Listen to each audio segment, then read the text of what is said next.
In the autumn of 1907, the United States of America was falling apart, and it was being saved single-handedly by one private individual sitting in his personal library. Banks were collapsing. Crowds were forming in the streets, desperate to pull out their savings before the money vanished. The government in Washington could not stop it, for a simple and frightening reason. The country had no central bank, no institution with the power to rescue the system. There was only a man, an old, ferocious banker who summoned the most powerful financiers in the nation into his home and, according to the story, locked the doors behind them until they agreed to save the country with their own money. He succeeded, and in succeeding, he revealed something that frightened America far more than the panic itself. One man had become more powerful than the government. This is the story of the banker who saved a nation and quietly came to own a piece of almost everything in it. Because power and money are never far apart. The man was John Pierpont Morgan, and by the time of that crisis, he was already the closest thing America had to a king of money.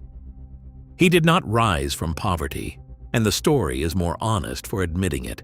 He was born into an already wealthy and well-connected banking family, educated in Europe, and handed entry into a world most men could never reach. But what he did with that advantage set him apart entirely. Morgan understood something about his chaotic, fast-growing country that few others grasped. America in his lifetime was a wild, disordered place, full of competing railroads and feuding companies tearing one another to pieces. And Morgan saw himself, above all, as a force for order. He believed that ruinous competition was waste and that the cure was consolidation. To bring the warring pieces together under control into something stable, and not by coincidence under his influence. He did this again and again across the most important industries of the age. When the railroads were destroying themselves with price wars, Morgan stepped in, reorganized them, and placed his own people on their boards. The process even earned a name: Morganization. He would take a chaotic, failing enterprise and rebuild it into a profitable, orderly one. And in doing so, he wove a web of influence across the American economy unlike anything that had existed before. By the turn of the century, his reach extended into railroads, into banking, into insurance, into the very arteries of the nation's money. And then, in 1901, he did something that stunned even the men who thought they understood his ambition. He assembled the largest corporation the world had ever seen. By combining a sprawling group of steel companies into a single giant, he created a business so vast that it was valued at over $1 billion, at a time when that figure was almost mythical. It was the first billion-dollar company in history. One banker had stitched together an industrial empire larger than the budgets of many nations. The man did not merely lend money to the powerful. Increasingly, he decided who the powerful would be.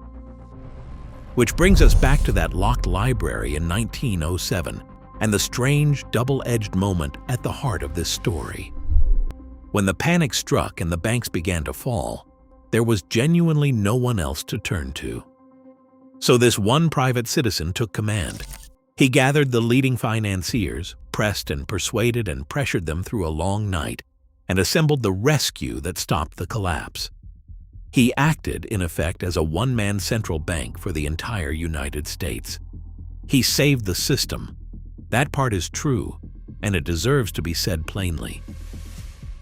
But now sit with what that actually meant, because this is where admiration turns to unease.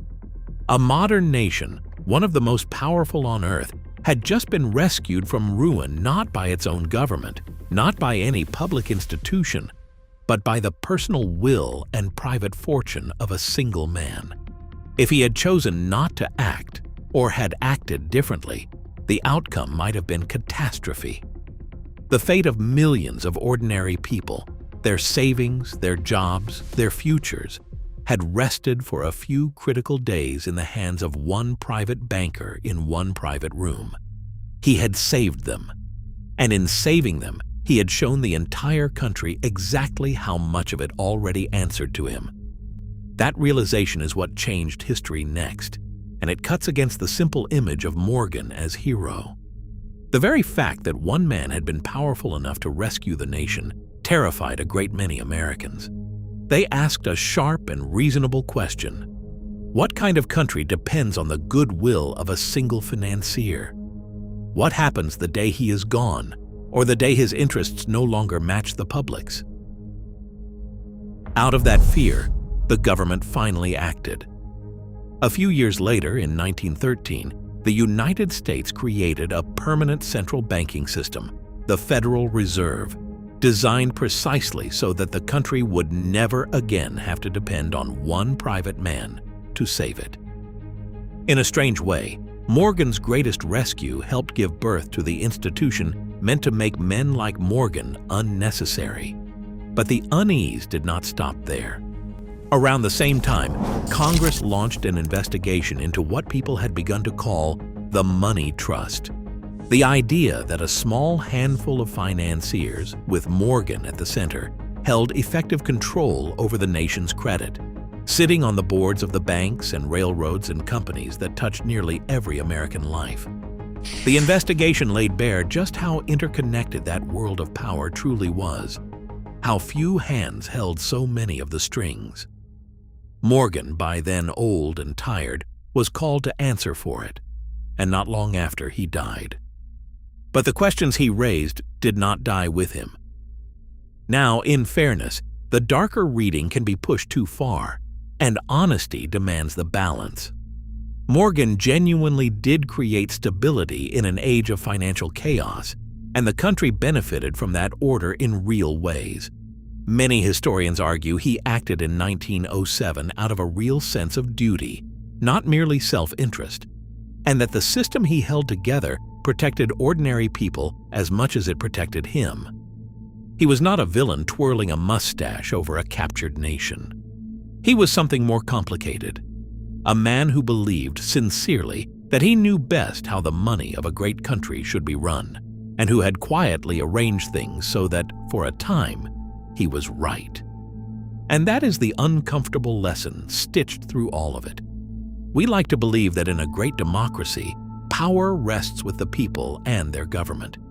But for a few critical days in 1907, the real power over the American economy sat in a private library behind a locked door in the hands of one man who answered to no voter.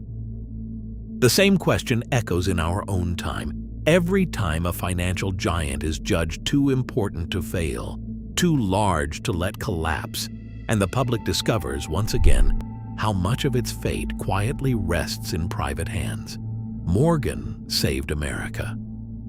That is true. He also showed America, for one unforgettable moment, exactly who was really holding the keys. Because power and money are never far apart. Discovery continues.